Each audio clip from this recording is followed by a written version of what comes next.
Khamenei's death in a lengthy social media post just now. I want to read through to you what the president is saying. He says, Khamenei, one of the most evil people in history, is dead. This is not only justice for the people of Iran, but for all great Americans and those people from many countries throughout the world that have been killed or mutilated by Khamenei and his gang of bloodthirsty thugs. He was unable to avoid our intelligence and highly sophisticated tracking systems. And working closely with Israel, there was not a thing he or the other leaders that have been killed along with him could do. The president goes on, David, to repeat the claims that we heard him make overnight shortly after this attack for regime change. The president saying this is the single greatest chance for the Iranian people to take back their country. The big question has been, what does that look like? How does the U.S. and how does President Trump envision that playing out? The president says that hopefully the IRGC and police will peacefully merge with the Iranian patriots and work together as a unit to bring back the country to the greatness it deserves. But David, the president concludes this statement by saying that the heavy and pinpoint bombing, however, will continue uninterrupted throughout the week or as long as necessary to achieve our objective of peace throughout the Middle East and indeed the world. For days and weeks to come, and Mary, once this attack was underway today, the president with a stark warning to the American people about U.S. troops. Yeah, and David, the president, of course, remember, he has long promised not to drag America into these long, protracted foreign wars. But now the president has warned that American lives may be lost in this fight. We do not know how long this is going to go on, whether this will indeed be a long, protracted, prolonged war. The president making clear for now the attack, the strikes will continue, but there are still so many basic fundamental questions about what comes next and what role the U.S. is going to play in the future of Iran, David. Again, we're going to get back to this hockey game in just moments here. Mary Bruce live at the White House. Mary, thank you. Combat operations in Iran. Our objective is to defend the American people by eliminating imminent threats from the Iranian regime, a vicious group of very hard, terrible people. Its menacing activities directly endanger the United States, our troops, our bases overseas, and our allies throughout the world. For 47 years, the Iranian regime has chanted death to America and waged an unending campaign of bloodshed and mass murder, targeting the United States, our troops, and the innocent people in many, many countries. Among the regime's very first acts was to back a violent takeover of the U.S. Embassy in Tehran, holding dozens of American hostages for 444 days.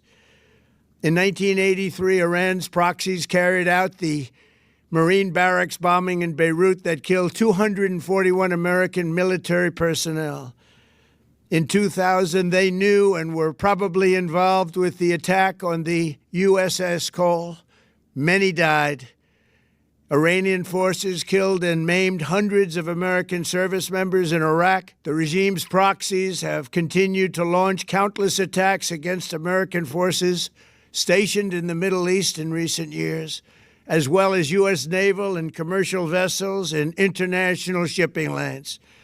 It's been mass terror, and we're not going to put up with it any longer. From Lebanon to Yemen and Syria to Iraq, the regime has armed, trained, and funded terrorist militias that have soaked the earth with blood and guts.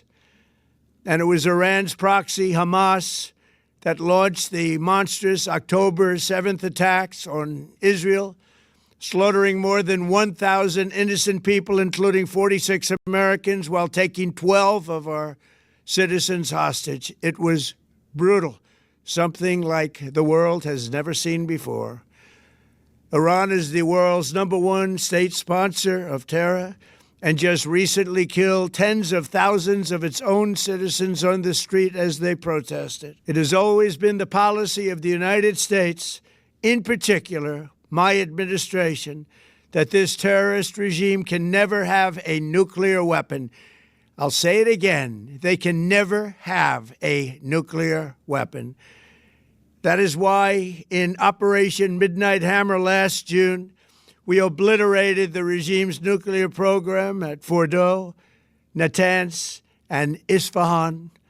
After that attack, we warned them never to resume their malicious pursuit of nuclear weapons, and we sought repeatedly to make a deal. We tried. They wanted to do it. They didn't want to do it. Again, they wanted to do it. They didn't want to do it. They didn't know what was happening. They just wanted to practice evil. But Iran refused, just as it has for decades and decades. They've rejected every opportunity to renounce their nuclear ambitions, and we can't take it anymore. Instead, they attempted to rebuild their nuclear program and to continue developing long-range missiles that can now threaten our very good friends and allies in Europe, our troops stationed overseas, and could soon reach the American homeland.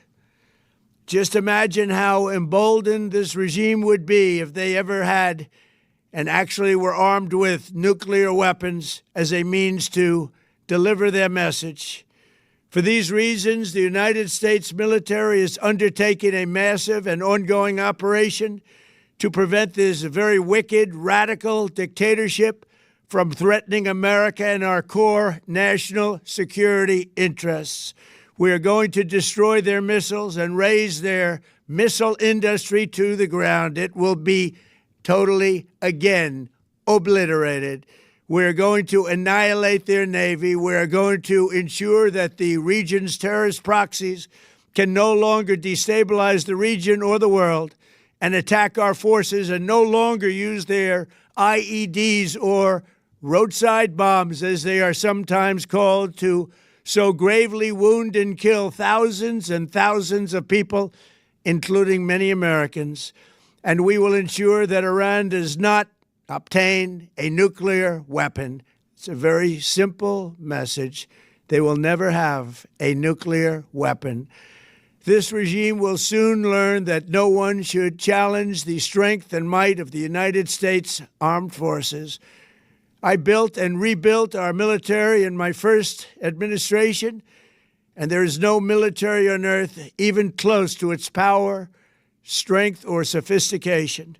My administration has taken every possible step to minimize the risk to U.S. personnel in the region. Even so, and I do not make this statement lightly, the Iranian regime seeks to kill. The lives of courageous American heroes may be lost, and we may have casualties. That often happens in war. But we're doing this not for now. We're doing this for the future, and it is a noble mission. We pray for every service member as they selflessly risk their lives to ensure that Americans and our children will never be threatened by a nuclear-armed Iran. We ask God to protect all of our heroes in harm's way, and we trust that, with his help, the men and women of the armed forces will prevail. We have the greatest in the world, and they will prevail. To the members of the Islamic Revolutionary Guard, the armed forces, and all of the police, I say tonight that you must lay down your weapons and have complete immunity, or, in the alternative, face certain death. So, lay down your arms. You will be treated fairly with total immunity, or you will face certain death. Finally, to the great, proud people of Iran, I say tonight that the hour of your freedom is at hand. Stay sheltered. Don't leave your home. It's very dangerous outside. Bombs will be dropping everywhere. When we are finished, take over your government. It will be yours to take. This will be probably your only chance for generations. For many years, you have asked for America's help, but you never got it. No president was willing to do what I am willing to do tonight. Now you have a president who is giving you what you want. So let's see how you respond. America is backing you with overwhelming strength and devastating force. Now is the time to seize control of your destiny and to unleash the prosperous and glorious future that is close within your reach. This is the moment for action. Do not let it pass. May God bless the brave men and women of America's armed forces. May God bless the United States of America. May God bless you all. Thank you.